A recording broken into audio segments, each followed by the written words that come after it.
Ovi potpisi na sporazumu o poslovno-tehničkoj saradnji definiše saradnju Pokrajinskog zavoda za sport i medicinu sporta i RFK Novi Sad, člana Vojvođanske lige, u oblasti stručnog osposobljavanja i kontrole treniranosti članova kluba od najmlađih grupa do seniorskog sastava, kao i organizovanje stručno-edukativnih seminara i kampova sa eminentnim predavačima na delu.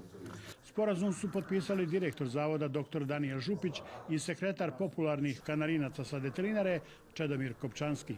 Želim da čestitam rukovodstvu fudbalskog kluba Novi Sad, koje je evidentno postavilo prave temelje kako i na koji način nama dragi i omiljene Kanarince vratiti na stari put slave.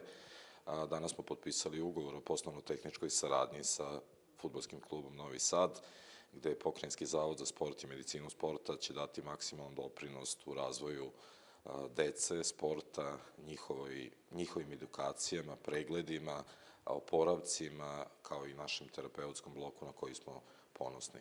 Znači, danas fudbalski klub Novi Sad strukovno će biti podržan od strane Pokrajinskog zavoda za sport i medicinu sporta i ovim putem želim da još jedan put im čestitam i damo punu podršku u njihovom razvoju naše dece i da što pre se vrate tamo gde im je mesto. Potpisivanje sporazuma sa zavodom još jedan je u nizu segmenata koje Kanarinci realizuju po utvrđenom planu izgradnje pouzdanog temelja za revitalizaciju kluba u susret 100-godišnjem jubileju.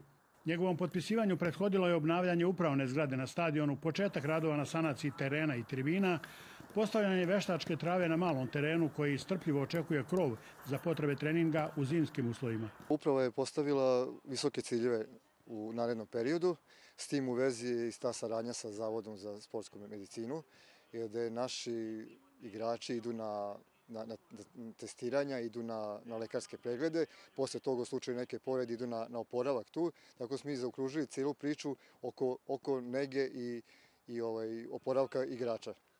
Kao drugo, roditelji dobijaju sigurnost da njihova deca će biti u sigurnim rukama, da će biti dobro testirana, pregledana i da s te strane neće imati nikakvih zdravstvenih problema.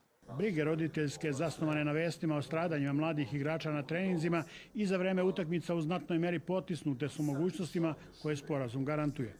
Dr. Župić svedoči o sve značajnijem broju sportskih kolektiva koji ozbiljno prilaze obavezi da članove testiraju u zato stručno osposobljenoj ustanovi, ali i mogućnost kontrole i sankcionisanja onih koji knjižice pečatiraju u slačionici. Mogu sa ponosom da kažem da su svi sportski radnici i institucije prihvatile ovakav način delovanja.